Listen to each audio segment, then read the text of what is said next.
India చరిత్రలోనే అతిపెద్ద labour రిఫార్మ్స్ని government తీసుకుని వచ్చింది. ఇదివరకు 29 పాత లేబర్ చట్టాలను కలిపి 4 చట్టాల కింద కుదించింది. అండ్ 1400 రూల్స్ను 350కి తగ్గించింది. ఒక కంపెనీ ఇదివరకు 180 ఫామ్లు సబ్మిట్ చేయాల్సి వస్తే ఇప్పుడు 73 ఫామ్స్కి తగ్గించింది. అయితే ఇది కంపెనీలకు భారీ రిలీఫ్ అని చెప్పేసి కొంతమంది అంటున్నారు. కానీ దేశవ్యాప్తంగా ఏమంటారంటే చర్చలు జరుగుతున్నాయి. సో కొంతమంది గవర్నమెంట్ పాజిటివ్గా ఉన్నారు, కొంతమంది నెగిటివ్గా ఉన్నారు.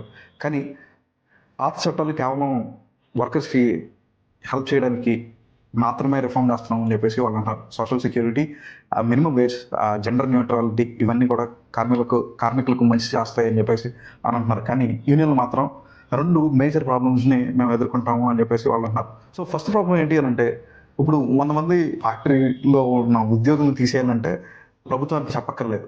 సో దాని లిమిట్ని ఇప్పుడు 300కి పెంచారు. 300 ఉద్యోగులు ఉన్న కంపెనీలు ఏవైతే ఉంటాయో వాటిలో నుంచి ఉద్యోగులను తీసేయాలి అని అంటే గవర్నమెంట్ చెప్పకుండానే తీసేయచ్చు. సో ఫస్ట్ ప్రాబ్లం అది. అండ్ రెండో ప్రాబ్లం వచ్చేసి, ఏ సబ్మిట్ చేయాలన్నా 14 రోజుల పాటు నోటీస్ తప్పనిసరి అని చెప్పేసి ఒక రూల్ని తీసుకొని వచ్చారు.